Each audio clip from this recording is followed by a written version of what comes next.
Everyone is panicking. People are pushing and fighting each other at the pharmacy and the grocery store, spreading the chaos. Buses and subways have stopped running, and misinformation is being spread faster than the deadly virus that's causing the chaos. Pandemics are brutal. In the 20th century alone, 3 flu outbreaks killed between 50 and 100 million people. When a pandemic happens, what can you do to stay alive?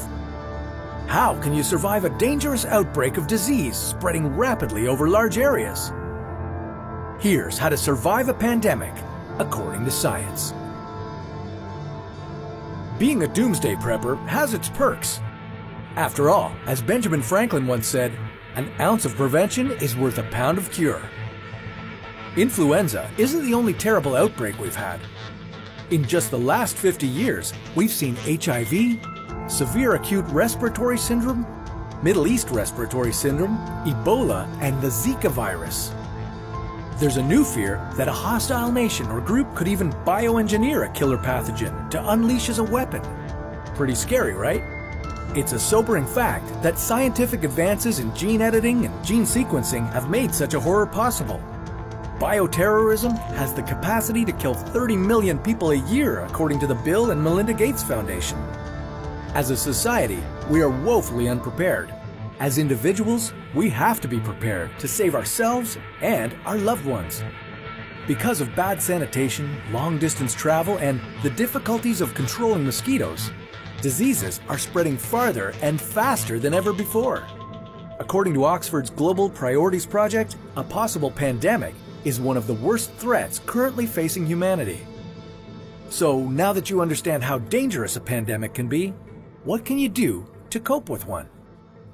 Well, the first thing you're going to want to do is stock up on water and food. It's a good idea to have at least 2 weeks' worth. Buy non-perishable foods that don't need to be cooked or refrigerated. Hopefully, you're a fan of canned beans, cold soup, and canned ham. The only really good news is that in this scenario, you can at least justify feeding your junk food addiction. Hey, chips don't need refrigeration.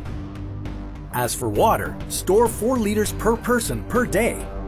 Some of that is for drinking, some for food prep, some for hygiene and sanitary uses. Next, buy a large supply of the prescription medicines you take.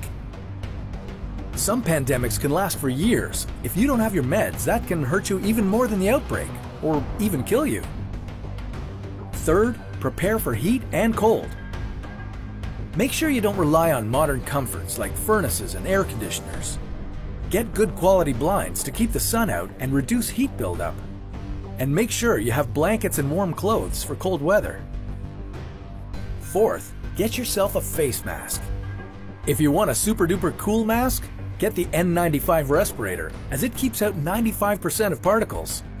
A standard face mask is helpful too. While it doesn't block out tiny particles, it does reduce your exposure to the disease-spreading water droplets from coughs and sneezes. Fifth, have the equipment and supplies you need for good hygiene, including soap and bandages. Even if your shower still works, using a washcloth will save a lot of water. And sixth, be prepared for chaos. Contrary to popular opinion, it isn't the virus itself that's the greatest danger, but the panicked behavior of other people. Fear and civil unrest can be dangerous. As society collapses, you could be in danger of anything from home invasions to desperate people trying to take your emergency food and water. Stay inside as much as possible and secure your home with heavy locks. After a pandemic, your world will certainly be different. You may have lost colleagues, friends, or even family. Your city will need to rebuild itself. The more self-sufficient you are, the better. Food shortage? Grow your own, even in an apartment. Transport troubles? Take your bike. Life may never be the same, but if you follow this advice, you have a good chance of surviving, according to science.